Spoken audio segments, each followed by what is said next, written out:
Blessed are those who believe without seeing. John 20, verse 29. Welcome back to our channel mga katiyats, brothers and sisters. Ako'y mag-greet muna sa ating mga katiyats in abroad dyan sa Middle East. In Riyadh, Saudi Arabia, Dubai, United Arab Emirates, Bahrain, and dyan sa Canada, California, New Zealand, Australia, and dyan sa Switzerland, Korea, and Taiwan. Kumusta kayong lahat dyan, guys? Be safe at sa aking avid followers right here in the Philippines, Luzon, Visayas at Mindanao, shout out portion muna tayo. Shout out tayo ngayon kina Jonar Diagan, Michelle Maglinas Berden, Franklin Asierto, Isagani Orgada, Marlo Nabua, and shout out din kay Lupe Marino, Rami Ladesma, Yad Sumualel, Madeline Ripalda, Marlo and Juan Hinlayagan Kampener, Abdul Musi Halaidi, and more shout out to Jacqueline Sinaban, Dins Belt, The Bicolanos Vlog, Lilibet Pascual, Runbels Villarino, Nano Cole, at ki Lester Lozano, Marvin Gutierrez. Kumusta kayong lahat mga katiyats? Pascual Baruga, Husi Umayaw, Angela Ramos, at lastly kina Asnaira Aquino, Juan Bahian, Dudaya Spasio, Id Palena. Alright, so tayo na ngayon mag-umpisa sa ating treasure marker analysis. Maraming salamat.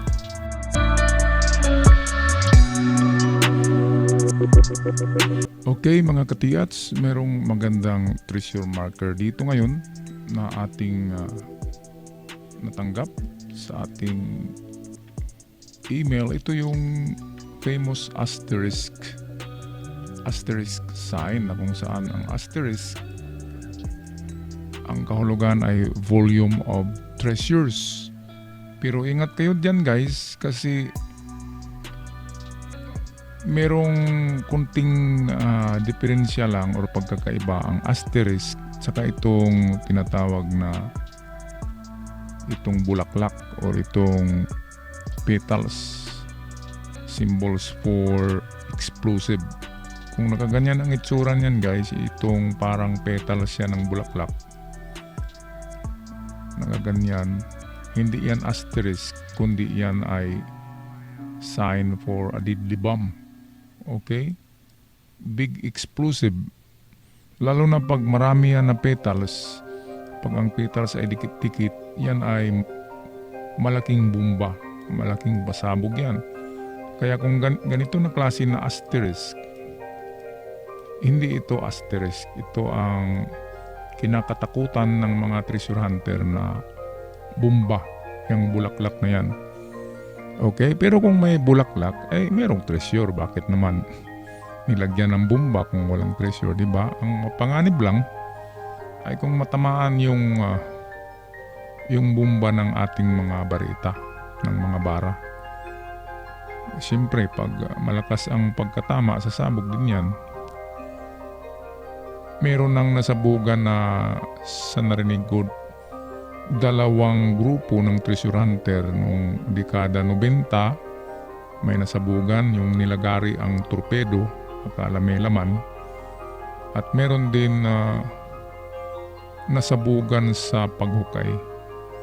So merong dalawang insidente ng nasabugan na treasure hunter, kaya merong bomba ang malalaking deposit ng treasures. So katulad nito guys, ang simbolong ito ay volume of treasures. Ang kahulugan niya ay, kasi may nakakuha na sa ganitong sign, mayroon nang nakakuha nito at marami ang nakuha. Kaya nilagay yan ngayon sa treasure book codes na ang kahulugan ay volume of treasures. Of course, marami talaga. Pag systematic na pagkabaon tulad niyan, meron siyang bearing ng itong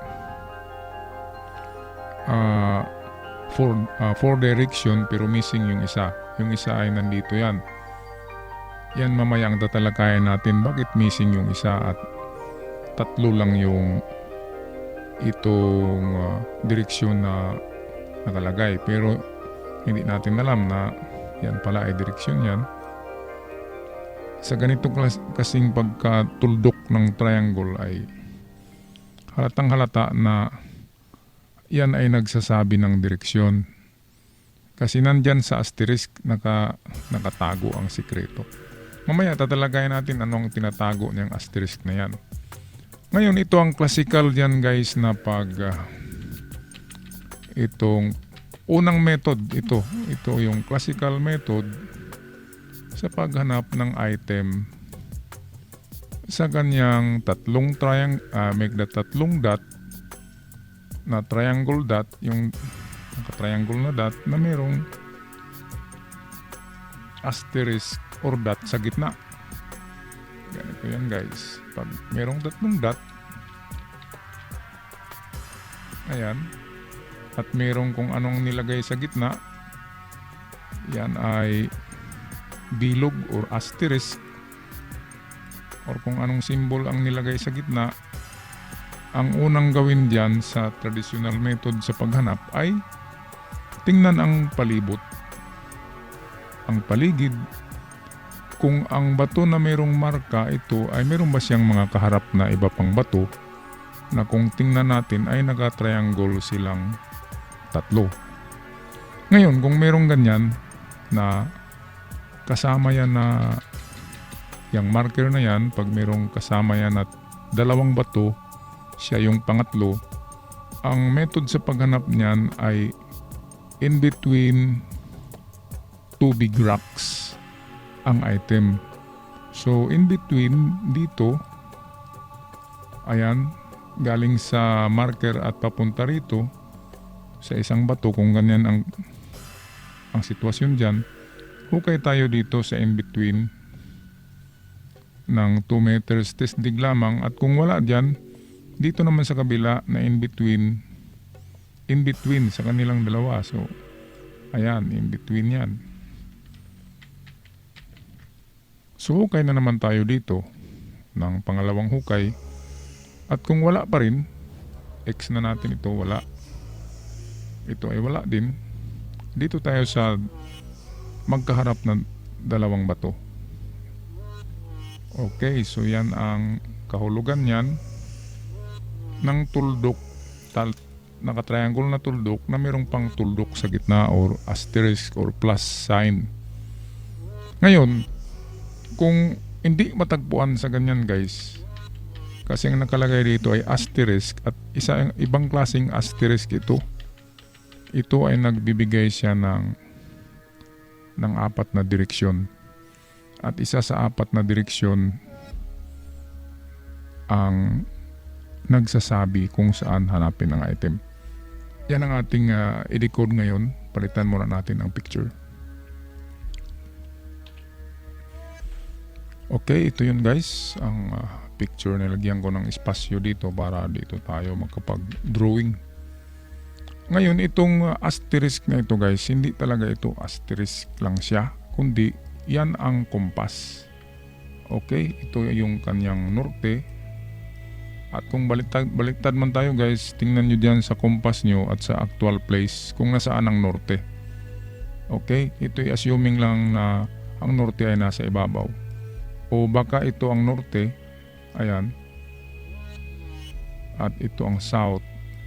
Pero ako'y nag-assume lang, pero sa actual diyan ay baguhin nyo, di ba?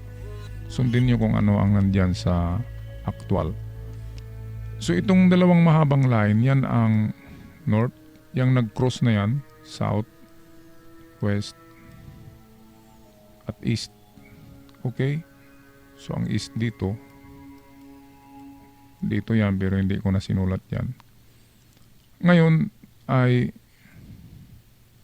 bakit nila nilagyan ng itong maliliit dyan at pareho ang pagkaukit, di ba guys? Yan ang sinasabi ko na 45 degrees. So meaning to say, ang maliliit na yan ay dito ay yan ay northwest. Ito ang kahulugan niya, northwest siya. Nagbibigay sila ng 8 na direksyon. Dito naman ay southwest. Ito naman ay southeast. Hirap guys magsulat sa mouse. Southeast at northeast. Northeast dito. Ngayon, meron na tayong compass at direksyon guys. Saan ba sa akala nyo or sa inyong pagtingin dyan, saan ba ang item nakalagay? Direksyon muna.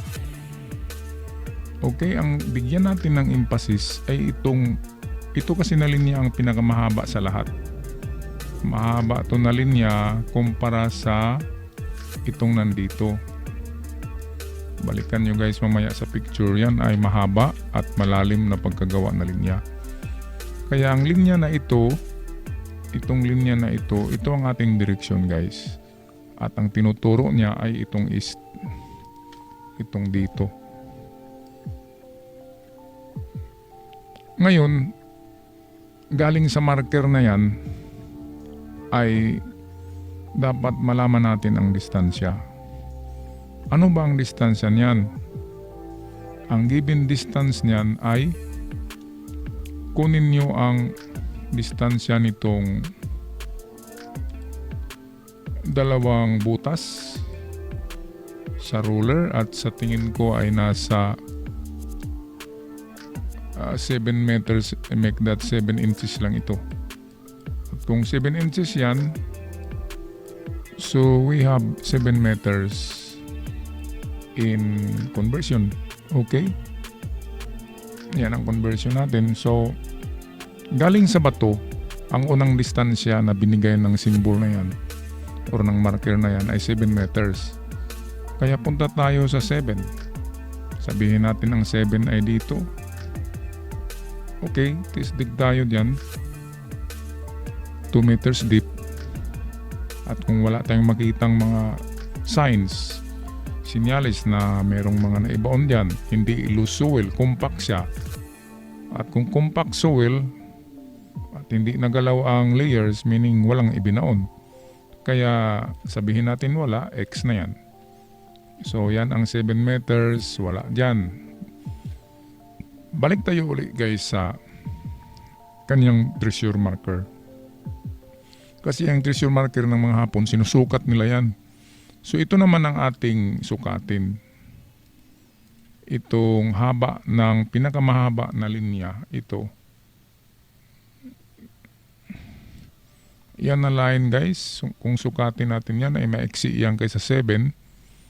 Kaya sa tingin ko yan ay 5 inches lang. So kung 5 inches yan, 5 meters. So meron tayong pangalawang distansya which is 5 meters. Umatras tayo dito. Ayan.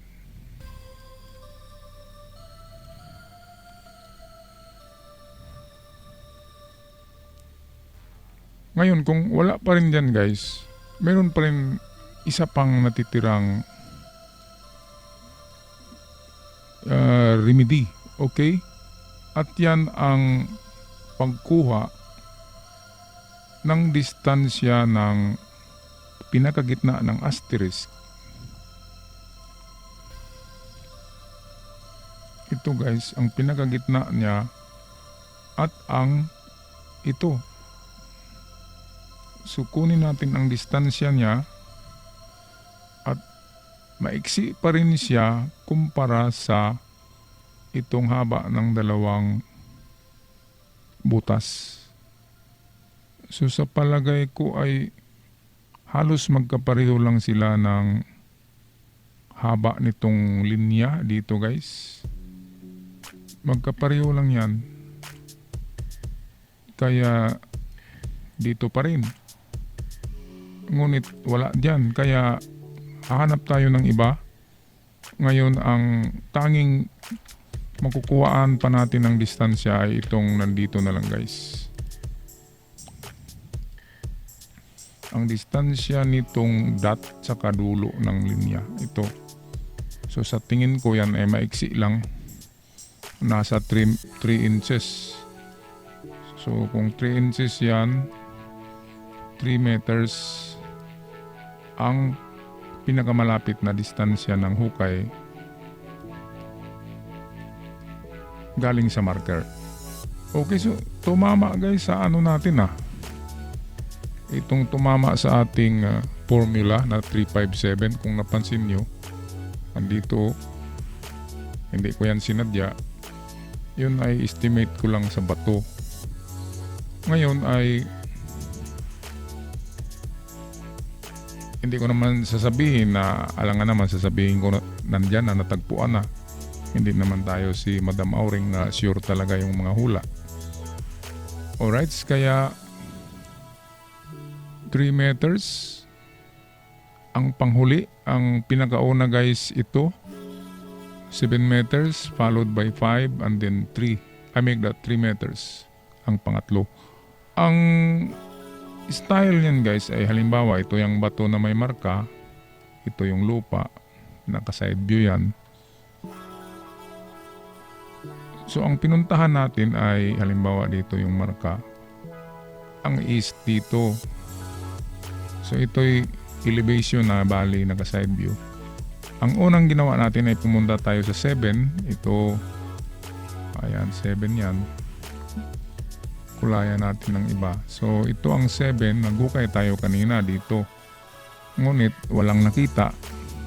Kaya pumunta tayo sa 5. Saan ba natin nakuha ang 5? Dito yan sa haba ng linya. Ito. Kaya pumunta tayo sa pangalawang hukay na 5 dito.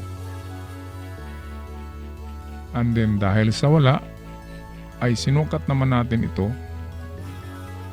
Ang dot saka yung dulo ng linya, lumabas na 3 inches. Kaya ito ang final na hukay natin.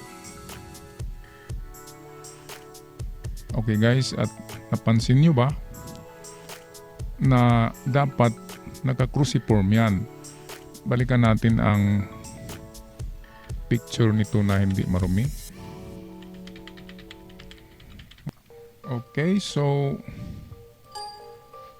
napansin nyo ba guys na dapat ang treasure ay pag ganyan na mga big deposit or general treasure, yan ay naka-cruciform talaga. Ibig sabihin, naka-cross ang pagka-layout ng treasure. Nakaganyan. Bakit walang nakalagay na dot dito? Hindi niya binutasan yung drawing diyan, I make that, yung engraved diyan sa bato. Bakit walang butas dito? Kasi hindi yan binutasan. Kasi hindi yan nila nilagay. Itong area na ito, hindi nila binutasan yung bato. Dahil pag i-scale yan into meters ay lalaki yan at lalayo. At nandyan nakalagay ang ang hinahanap natin na gold. Kaya, ayan, balikan natin. Bakit missing yan, di ba? Dapat mayroon pang isang dot dito. Kaya palagi ginawa nila ay mga dot na naka-triangle. Ang maganda dito ay nagbigay siya ng 4 na direksyon, which is mas mahaba to na linya. Ito na linya ay mas mahaba kaysa isa. Kaya ito ang ating sinundan papunta doon sa east, which is nandyan yung missing dot. Missing ito. Dapat nandito din yan para mag-cross yan. Pero siyempre hindi mo yan ilalagay. Matagpuan yung item, di ba? Ganyan sila ka-clever pag itong magbaon. Ngayon kanina guys ay balikan natin to.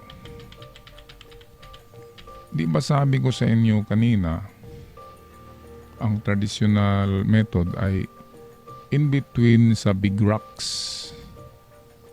Sa big rocks ay hukay tayo. Example, kung ang mga dot na ito ay nag-represent ng big rocks, yung kanina, so sa kalagitnaan ng bawat dalawa ay diyan maghukay. At ganun din dito. Ngayon, straight line talaga yan.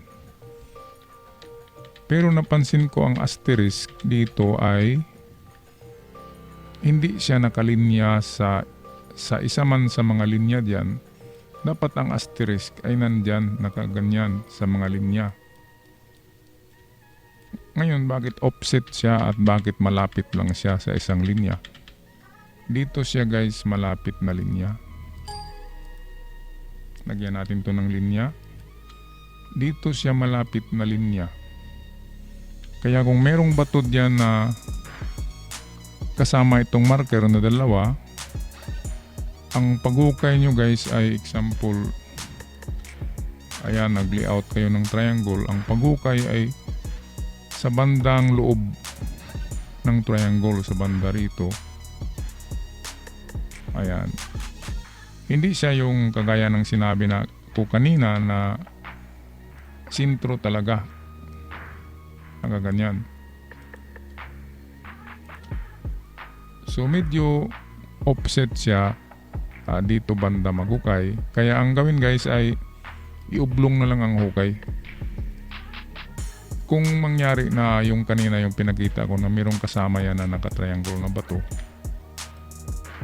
mayroong kasamang dalawang bato, so ang paghukay niyan guys ay paublong na lang ganyan, pahaba, papasok, para masama na tong dito at maisama na rin yung sa banda siya rito sa loob. Okay, at yan lang ang pag-analyze ko guys sa ganyang treasure marker. Napakagandang treasure marker yan. Volume of treasures, at hindi yan bomba kasi yan talaga ay linya. At nagtuturo siya ng mga direksyon na kung saan ang isang linya na mahaba, yan ang totoong nagtuturo ng direksyon. Okay, at hanggang dito na lang muna ako guys. Maraming salamat sa inyong pagtangkilik at pagsuporta sa channel. May the fortune be with you. Ingat kayong lahat dyan sa inyong pag-treasure hunt. And may the blessings of the Lord be with you. Ciao for now.